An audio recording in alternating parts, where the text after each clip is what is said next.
उत्तर प्रदेश में 10 सीटों पर उपचुनाव होना है, जिसमें से भारतीय जनता पार्टी ने 9 सीटों पर चुनाव लड़ने का ऐलान कर दिया है और वहीं एक सीट पर आरएलडी जो है मीरापुर की सीट पर चुनाव लड़ेगी। हमारे साथ मौजूद हैं पूर्व सांसद कैराना के प्रदीप चौधरी जी। उनसे बात करेंगे किस तरह से चुनाव की तैयारियां चल रही हैं और क्या कुछ देखते हैं, क्या लग रहा है उपचुनाव को? बहुत अच्छा चुनाव का परिणाम आने वाला है।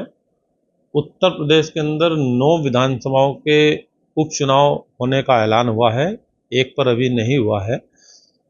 हम और हमारे सहयोगी दल 9 की 9 सीटें चुनाव में लड़ेंगे और मुझे आशा ही नहीं पूरा विश्वास है कि 9 की 9 सीटें हम लोग अपनी जीतने में कामयाब हो पाएंगे, क्योंकि भारतीय जनता पार्टी और सहयोगी दल बहुत तन्मयता के साथ, बड़ी ईमानदारी के साथ सभी लोग चुनाव को जीतने में लगे हैं और अच्छा परिणाम निकालने का काम करेंगे। अच्छा, जैसे देखा जा रहा है हरियाणा में तीसरी बार सरकार बनी है, कहीं ना कहीं बताया जा रहा है कि मोदी मैजिक वहां चला है।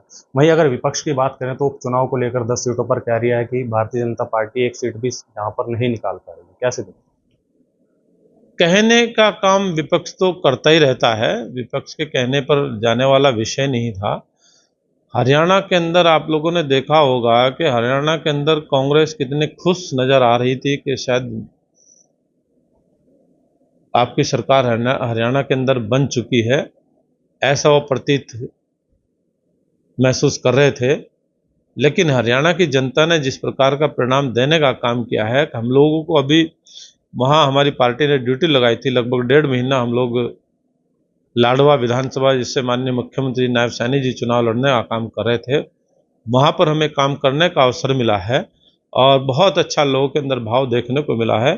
वही नहीं, आसपास के और भी पूरे हरियाणा के अंदर लोगों का जो मन देखा है, जो भाव देखा है, वो निश्चित रूप से मोदी जी के प्रति बहुत बड़े स्तर पर देखने को मिला है। और वहाँ की सरकार के प्रति जो आस्था, जो वहाँ की सरकार ने काम किया है, उस काम की बदौलत लोगों ने तीसरी बार सरकार बनाने में जो सहयोग अपना प्रदान करने का काम किया है, उसके लिए मैं हरियाणा की जनता का हृदय से आभार व्यक्त करना चाहता हूँ, धन्यवाद करना चाहता हूँ उनको, वो सरकार बनाने की शुभकामनाएं देना चाहता हूँ। जिस तरह का अगर अभी बात करें, माहौल चल रहा है, पथराव हो रहा है, दंगा हो रहा है, नरसिंह आनंद के बयान को लेकर ले लो या बहराइच की घटना को लेकर ले लो, क्या लगता है किस तरह से क्यों हो रही है ये सब चीज़? देखिएगा, बहराइच की घटना एक दुर्भाग्यपूर्ण घटना है और चिंताजनक घटना है और कानून उसमें अपना काम कर रहा है।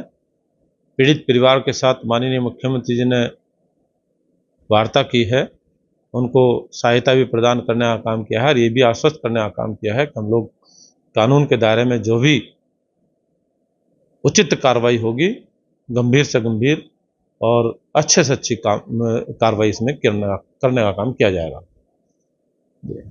वहीं अगर बात करें, जैसे आप कह रहे हैं हरियाणा में चुनाव जीते हैं, तो विपक्ष कह रहा है कि कहीं ना कहीं ईवीएम की कमी रही है, कुछ घोटाला किया गया है, क्योंकि जो आंकड़े दिखाए जा रहे थे, एग्जिट पोल दिखाया जा रहा था, वो कांग्रेस के पक्ष में दिखाया जा रहा था।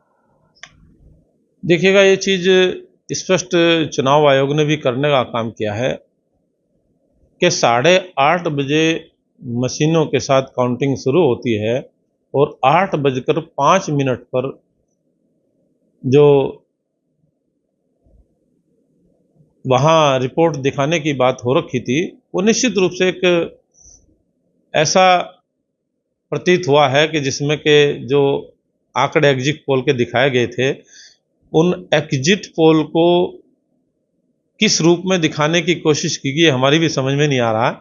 लेकिन कुल मिलाकर के जो एक्चुअलिटी थी, जो सच्चाई थी, हरियाणा की जनता ने वो सभी के सामने उजागर करने का काम किया है।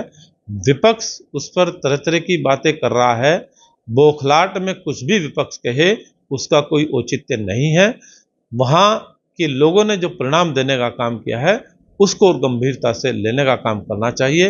विपक्ष को न कि किसी के ऊपर आरोप प्रत्यारोप करने की बजाय अपने अंदर झांक करके वो देखने का काम करें कि तुम क्या कर रहे हो और भारतीय जनता पार्टी की सरकार कितने अच्छे अच्छे काम करके लोगों के दिलों में जगह बनाने का काम कर रही है।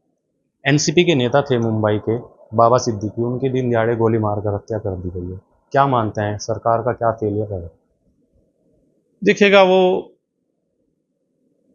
भी एक घटना घटी है, ऐसी घटना नहीं होनी चाहिए। हम तो ये मान करके चलते हैं।